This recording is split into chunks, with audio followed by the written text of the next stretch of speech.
नमस्कार, लोकसंदेश न्यूज मध्ये आपलं स्वागत। मी अश्विनी। चला तर पाहूया आजच्या विशेष बातम्या। सांगली विश्रामबाग येथील स्त्री सखी महिला मंडळ हॉलमध्ये आज दिनांक 9/6/2025 सायंकाळी प्राध्यापक डॉक्टर तारा भवाळकर यांच्या हस्ते व्याख्यानमालेचे उद्घाटन झाले। अध्यक्षस्थानी आयुक्त सत्यम गांधी, अतिरिक्त आयुक्त रविकांत अडसूळ यांची उपस्थिती होती।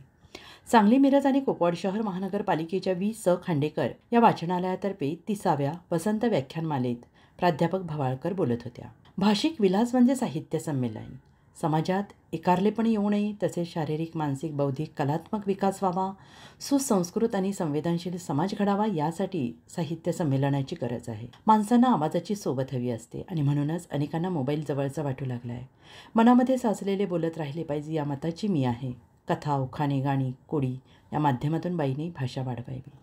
महिलांनी परंपरेच्या अनुभवातून समाज घडवला। बरीच गाणी श्रम हलके करताना निर्माण झाली। पूर्वी राजांच्या दरबारातील चर्चा ही देखील साहित्य संमेलनाचे पूर्वरूप आहे। लिहिता वाचता आल्याने शिक्षण शहाणपण मिळते असं नाही, ते न येणाऱ्यांचं साहित्य सुद्धा मोठं आहे। संत, पंत, तंत या परंपरा आहेत आणि या पूर्वापार चालत आल्या आहेत।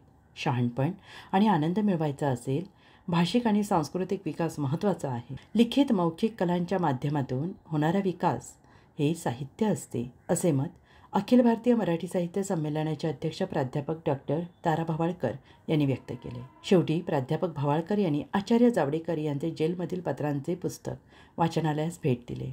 पाहुण्यांचे स्वागत आणि प्रास्ताविक चिंतामणी सहस्रबुद्धे यांनी केले। सूत्रसंचालन विजय कडणे यांनी तर आभार उपायुक्त शिल्पा दरेकर यांनी मानले। प्रमुख ग्रंथपाल शंकर भंडारींसह आयुक्त सहदेव कावडे, नकुल जकाते, धनंजय हर्षद, जनसंपर्क अधिकारी सहाय्यक ग्रंथपाल राहुल मुळीक, मनपा कर्मचारी अधिकारी यांची उपस्थिती होती। अशाच विशेष घडामोडींसाठी आमच्या YouTube चॅनलला सबस्क्राइब करा, फेसबुकला लाईक करा आणि इन्स्टाला फॉलो करा।